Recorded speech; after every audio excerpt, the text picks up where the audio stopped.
It is the early morning of November 14th, 1942.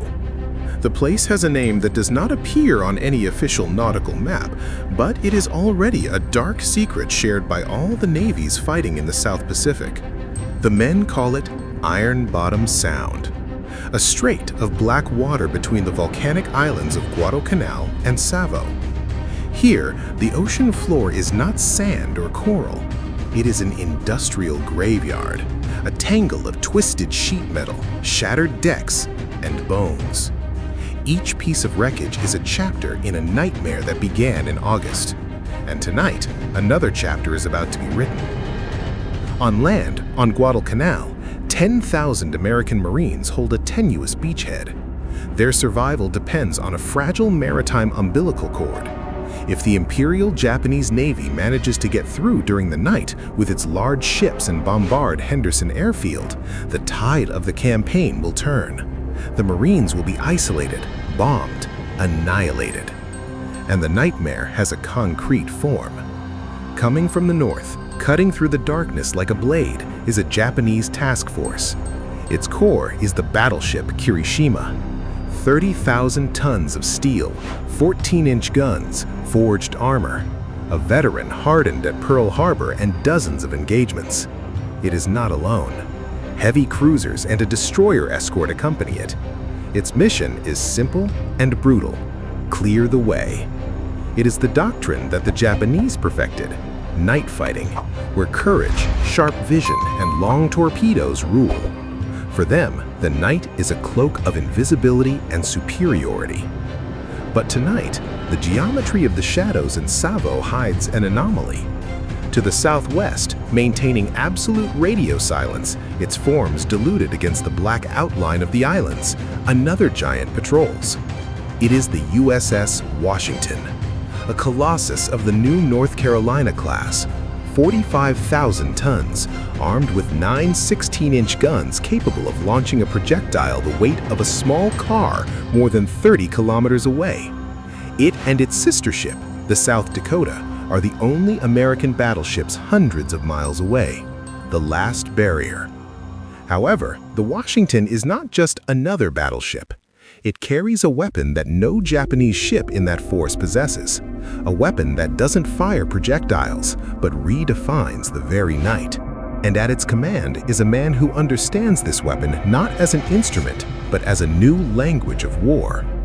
This is the story of how a mathematician, a calculating machine, and a ghost ship rewrote the rules of naval combat in 7 minutes. It's not a story about the brute force of steel. It's a story about the triumph of the brain over instinct.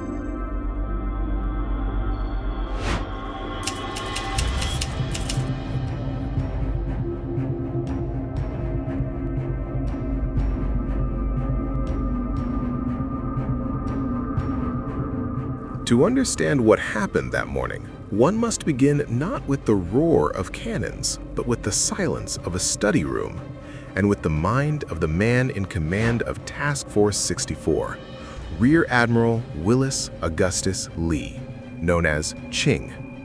Willis Lee was, at first glance, a walking contradiction in the ranks of a Navy that traditionally valued chivalry and the intuition of the blood sailor. Lee was an intellectual, a meticulous mathematician trained at the Naval Academy, but with the soul of a physicist or engineer. And, paradoxically, he was also one of the most accurate sharpshooters on the planet. He had led the American shooting team to the 1920 Olympic Games, winning 5 gold medals. He not only understood ballistics intuitively, he decomposed it into variables, into equations.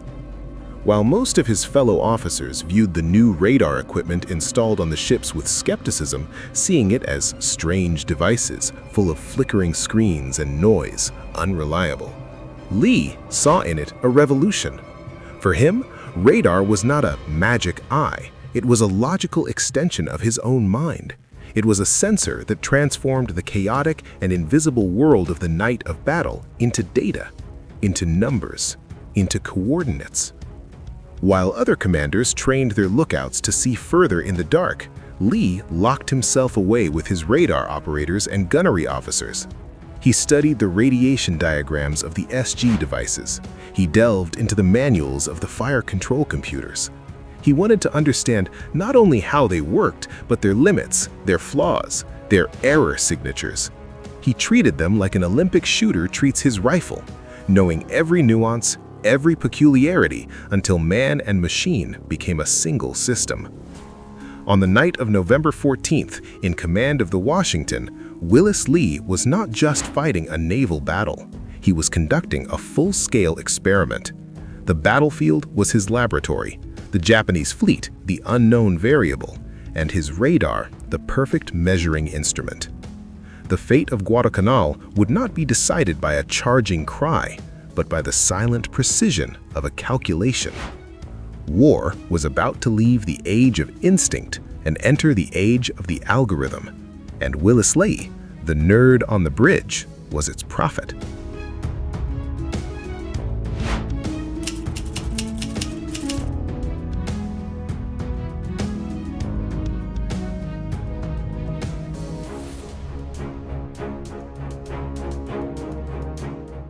Willis Lee's mathematical logic was first put to the test of chaos.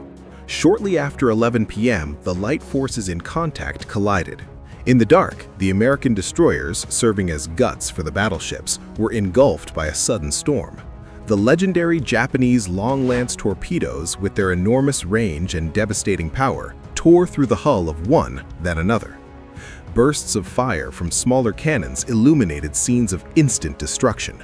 The protective curtain was broken in minutes. In the center of this maelstrom, the Washington's sister ship, the USS South Dakota, advanced. But then, chance, that factor that no equation can perfectly predict, came into play. During an evasive maneuver, a human error in the power control room, a misconfigured circuit breaker, caused a catastrophic short circuit. At once, almost the entire electrical system of the South Dakota went dark.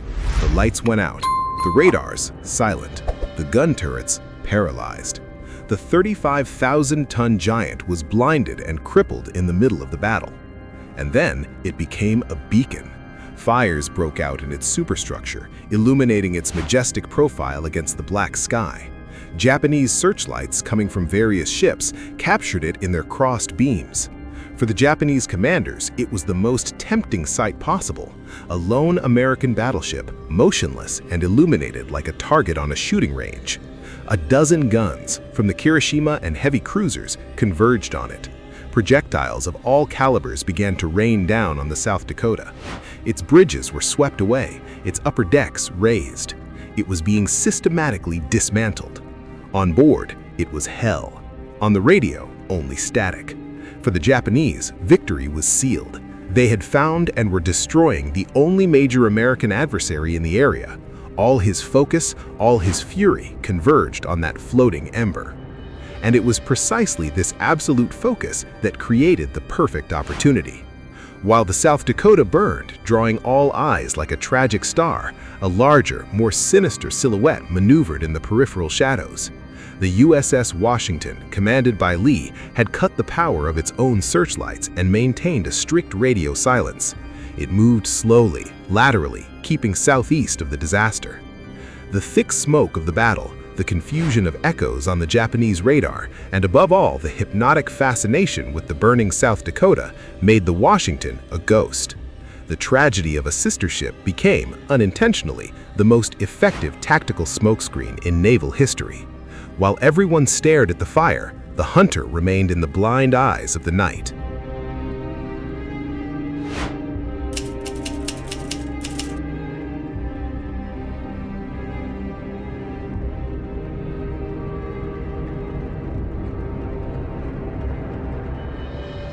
Aboard the Washington, at 11:50 p.m., the bridge was a sanctuary of silent tension.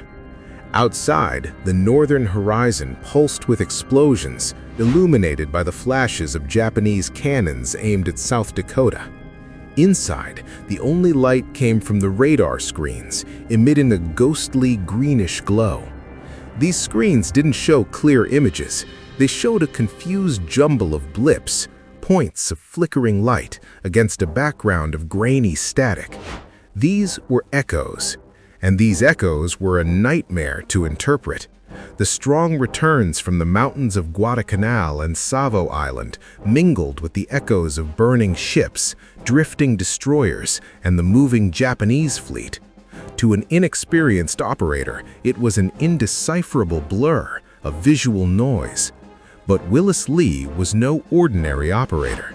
He stood there before the SG search radar screen, his face illuminated by the phosphorescent light.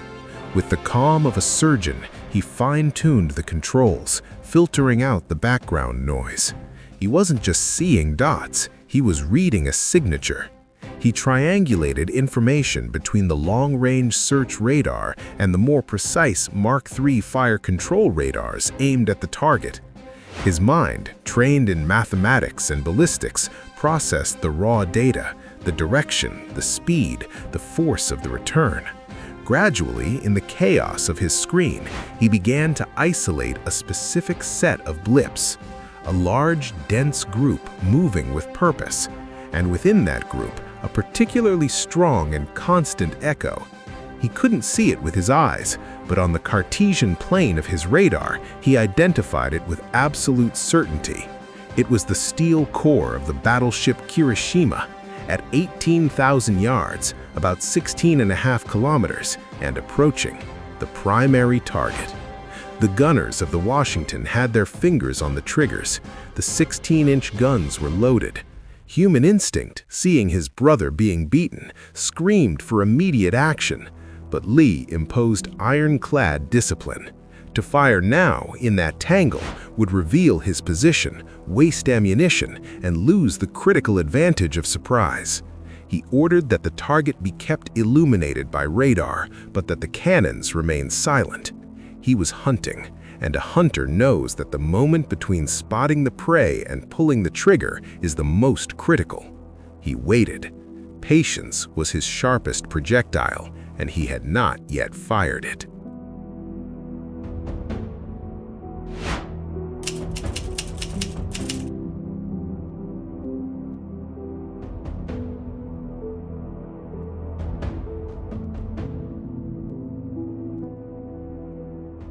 While Lee kept his electronic eye on Kirishima, the information he deciphered didn't end at the bridge. It descended through cables and circuits to the technological heart of the Washington, the Fire Control Information Center, located deep inside the ship, protected by tons of armor. There, in a stuffy room filled with the hum of electric motors, was the marvel that made Lee's vision deadly. The Mark I-A fire control computer, better known as the Ford Mark I-A. It wasn't a computer as we imagine it today. It was a masterpiece of the electromechanical age, a miniature cathedral made of steel, bronze, and wires. It weighed over 1.5 tons and was a complex tangle of rotating shafts, differential gears, cams, and potentiometers. This mechanical monster had a sublime function: to transform the chaos of the real world into a perfect firing solution. It automatically received a constant stream of data from the radars and gyro compasses, the distance to the target, its speed, its course, the speed and course of the Washington, the ship's inclination at sea, the temperature of the gunpowder in the ammunition holes, the humidity of the air. And then its gears began to turn. They calculated in real time variables that a human gunner would take minutes to solve with a slide rule, and with much less precision. The curvature of the Earth, which affects the trajectory of a projectile over long distances.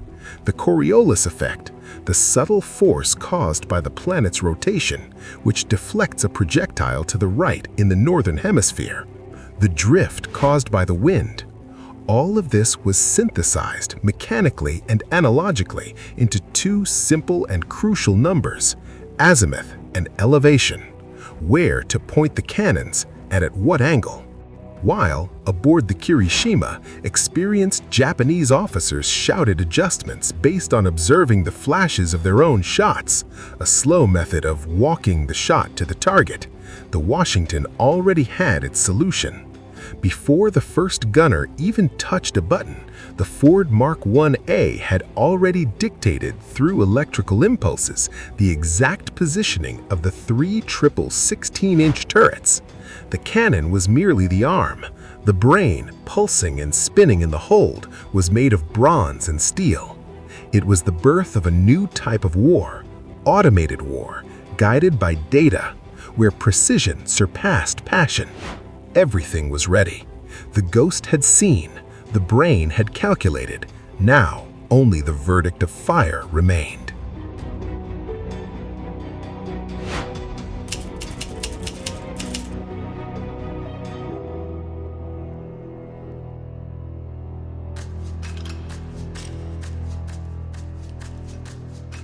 Willis Lee's patience found its reward in geometry. As the Kirishima and its consorts advanced, fixated on the burning South Dakota, Lee executed a classic flanking maneuver, but with modern precision. The Washington cut silently through the black waters, positioning itself northeast of the battle. It wasn't just alongside the Japanese formation, it had positioned itself in such a way that its 9 main guns could target the entire length of the enemy, while the Japanese, with their ships in line, could only use their forward guns. It was the crossing of the T, the holy grail of naval tactics, performed not by a fleet but by a single ship, and not visually, but through the Cartesian plane of a radar. The distance decreased dramatically, 15,000 yards, 10,000, and then, to an almost unbelievable surprise, 8,400 meters, less than 9 kilometers. For the Washington's 16-inch guns, whose maximum range exceeded 32 kilometers, it was an intimate distance, point blank.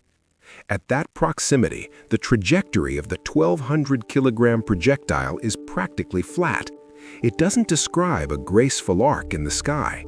It travels in a straight, murderous line, with kinetic energy so monstrous that the armor of a battleship becomes like thick cardboard. Aboard the Kirishima, no alarm sounded, no lookout shouted a warning. Why? Because their doctrine and their senses were tuned to a different universe. They looked for shadows against the sky, shapes in the water, the orange glare of cannons being fired. The Washington produced none of these signs. It was immersed in physical darkness and electromagnetic silence. It existed only as a ghostly echo on screens the Japanese didn't have. In the Washington's Fire Information Center, the Ford Mark 1A computer had already stabilized the solution. The cannons were locked. On the bridge, Lee looked at his gunnery officer. There was no drama in his voice, only the final quiet of a solved theorem. He simply said, "You can open fire when you're ready."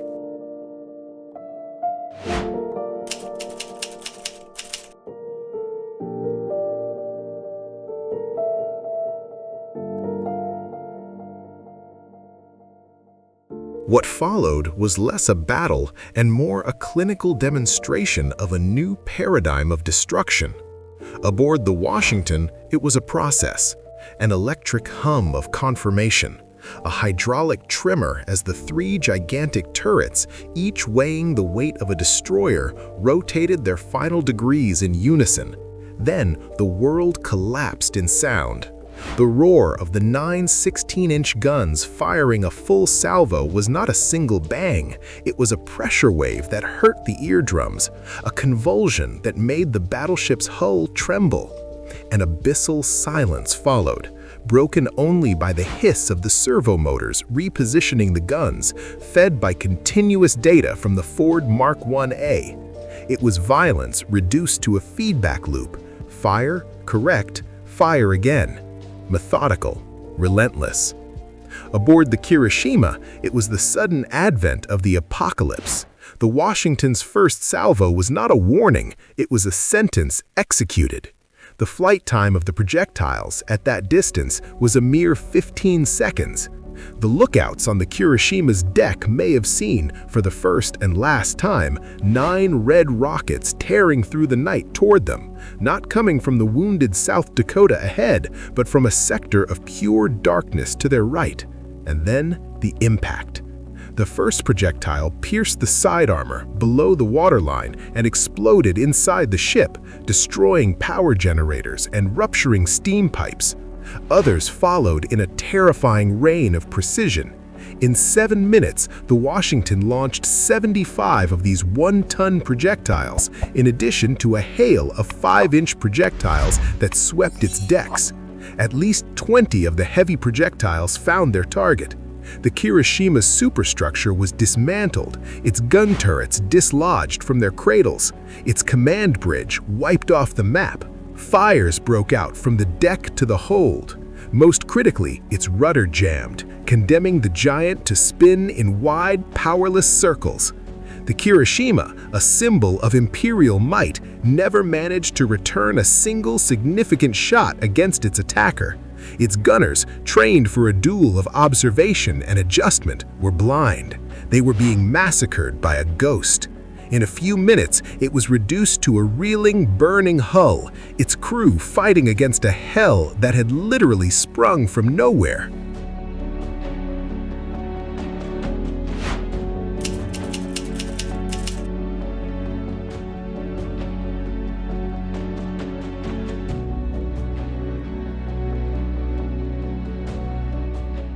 The destruction of Kirishima acted as a tactical electrocution shock to the entire Japanese task force.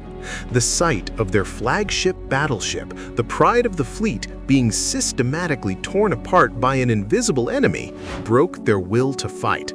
In an instant, the Imperial Navy's deepest doctrinal certainty that they were the absolute masters of night combat evaporated.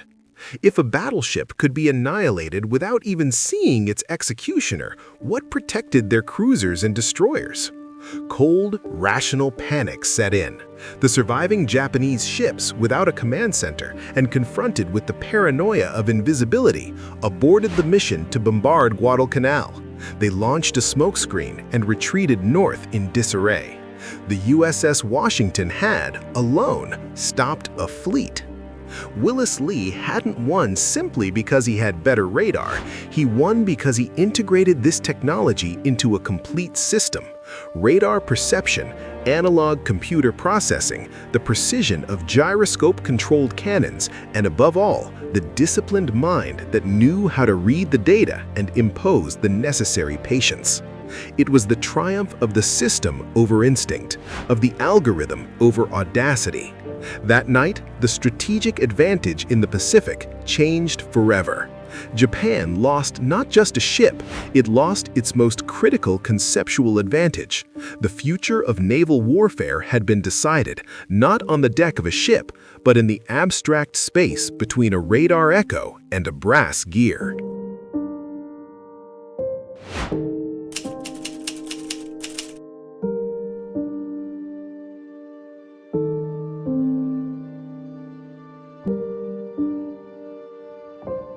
At dawn on November 15, the light revealed the landscape of Ironbottom Sound. New smoldering wreckage joined the steel graveyard. The Kirishima would sink hours later, a catastrophic loss. The South Dakota, severely wounded but saved by the unintentional tactical sacrifice of drawing all the fire, headed for repairs. And the USS Washington, imposing and untouched, sailed through the calm waters. On its hull, there was not a single impact from enemy cannon fire. It was a ghost that had materialized in nightmare and then dissipated in the light of day.